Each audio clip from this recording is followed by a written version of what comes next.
Hello, everyone.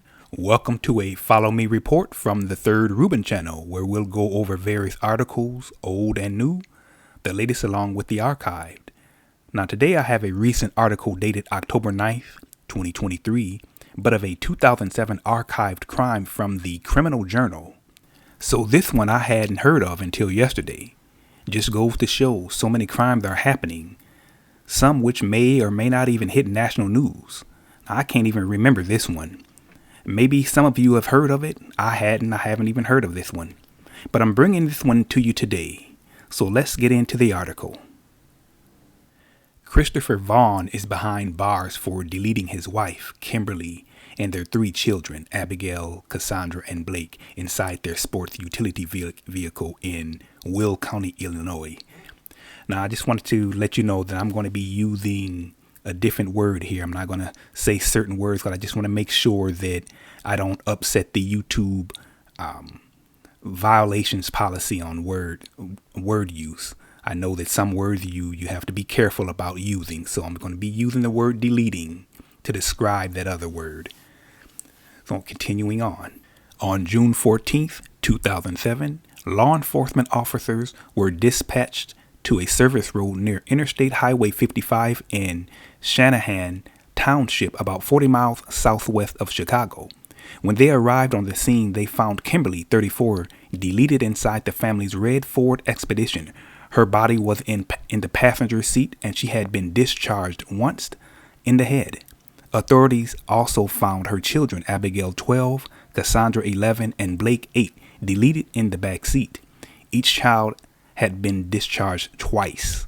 Christopher sustained superficial discharge wounds to his leg and arm, and he was transported to the St. Joseph Medical Center in Joliet, where detectives met with him for questioning.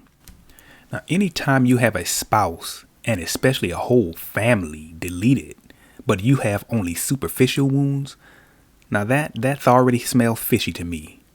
Not that can't happen, but red flags definitely go way up.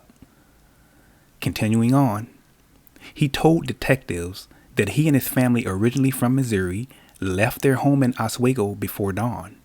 They were on their way to a water park in Springfield. It was supposed to be a surprise trip, but they never made it. Christopher, a then 32-year-old computer security consultant, pulled the vehicle over when his wife said she was feeling sick. According to the Chicago Tribune, when they were on the side of the road, Christopher got out of his vehicle with the intention of fixing the luggage rack. But when he noticed the blood on his leg, he panicked. Christopher limped away from the SUV and flagged down a passing motorist for help. When Christopher learned he was suffering from multiple discharge wounds, he claimed to have no memory of how it occurred, nor did he remember hearing fired shots. He later asked if authorities had informed his wife about the incident of shots. Now that sounds like a bit of acting to me with that question coming from him. At the scene, detectives found a 9mm semi-automatic firearm belonging to Christopher. He bought it in Washington State, where he and his family lived just before moving to Illinois in May of 2006. Now, when Christopher was discharged from the hospital, he went to the Illinois State Police District 5 offices, where detectives questioned him further. He was not considered a suspect in the case. Therefore, when the interrogation was over, he, quote, left on his own free will, unquote, police said. Okay. Now, I don't see how he would not be a suspect. Now, I can see him being released because authorities don't have what they need to make an arrest, or maybe they just don't want to alert him that they're looking into him. But no way under these circumstances that he's not a suspect. A man's whole family is deleted right under him, with the husband only getting superficial wounds, and they just let him go with the intention of calling it an unsolved crime until they find the perpetrator or perpetrators. But I'll just go to show some people get the benefit of the doubt. So they just took his word. Now, I'm a big proponent of innocence until proven guilty, but you would at least have to be a suspect under these circumstances. That's crazy. But okay, let's continue.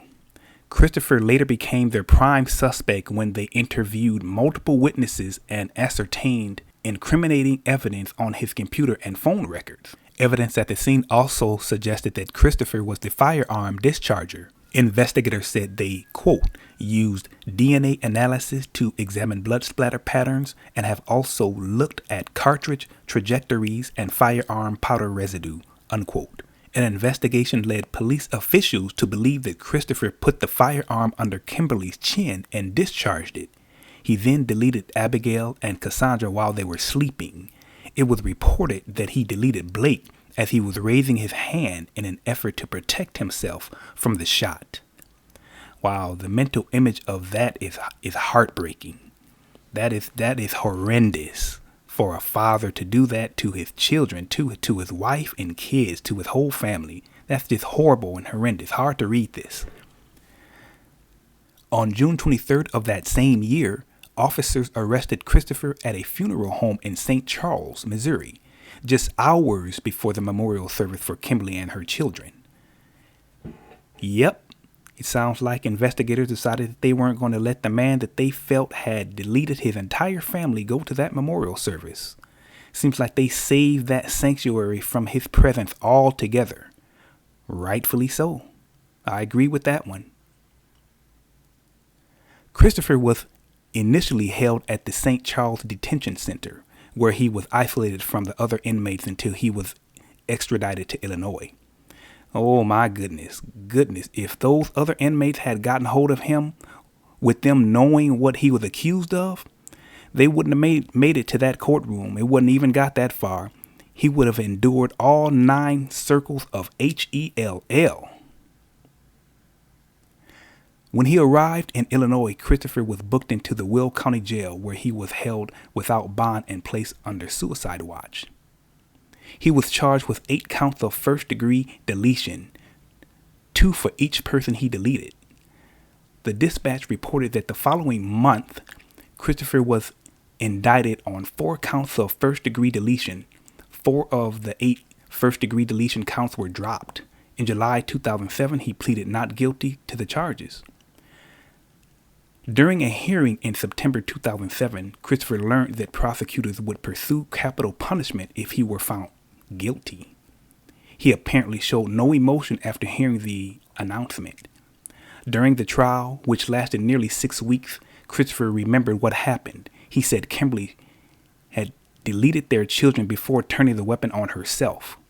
According to his defense team, Kimberly had become, quote, unstable from a shifting blend of medications, including some linking to an increase in violent or self-harm behavior, unquote. But when these defendants are trying to come up with something, they throw any and everything against the wall to see what could possibly stick. Now, prosecutors contended that Christopher was the perpetrator. They stated that after he pulled the SUV over, he exited the vehicle, retrieved his firearm from the rack on the roof, and put it in his jacket. After getting back in the car, he fired the weapon and deleted his wife and children. It is their belief that Christopher deleted his family so that he could escape to Canada and live in the wilderness. Wow, I have to read that again. It is their belief that Christopher deleted his family so that he could escape to Canada and live in the wilderness? Wow, what is that? Some kind of midlife crisis? Now, I know he was only 32 at the time, but wanting to escape to Canada and live in the wilderness? Man, I don't think I've ever heard such a lame reason to delete your family. I mean, not that there's any reason to commit such a heinous act, but that's a bucket list type of goal, like climbing Mount Everest or taking an extended hike in the Amazon. I mean, but I guess he wanted a permanent stay in the wilderness. He didn't want to come back. So, but to delete your children and your wife, you had to delete them in order to do that? I mean, you could have just told them that, hey, I just want to take an extended trip and just go off in Canada and live in the wilderness for a while. You know, and if that's what he wanted to do, but I mean, why do you have to delete your family in order to commit or ascertain a goal that you want to attain for yourself. They gotta die so you can achieve your goal. Them precious children and your wife. Yeah, that's mind-boggling. In September 2012, a Will County jury deliberated for less than an hour before finding Christopher guilty of deleting his family. In a statement, Will County State's attorney said, quote, "In the successful prosecution of Christopher Vaughn, we called 90 witnesses to the stand in our case in chief, and the jury returned a guilty verdict in 60 minutes. That same year," unquote. Now, that same year in November, Christopher was sentenced to 4 consecutive life terms with no chance of parole. Christopher's attorneys are reportedly still trying to prove his innocence. Now, it's a scary reality that family and children don't even know what kind of monster they're living with. Children have the utmost and ultimate trust in their parents, and for one of them to do what they are supposed to risk, they're supposed to risk their own life to save their children, you actually go and do. Again, that's scary. This is something you should almost never hear about, but unfortunately a story like this pops up every once in a while. So the article ended saying his attorneys are reportedly still trying to prove his innocence. Well, if not capital punishment, let's hope his stay is no less than 99 years and 2 Black Sundays. That's it for this one. Stay tuned for another article recital coming up soon. Please like and subscribe, and stay safe out there, people.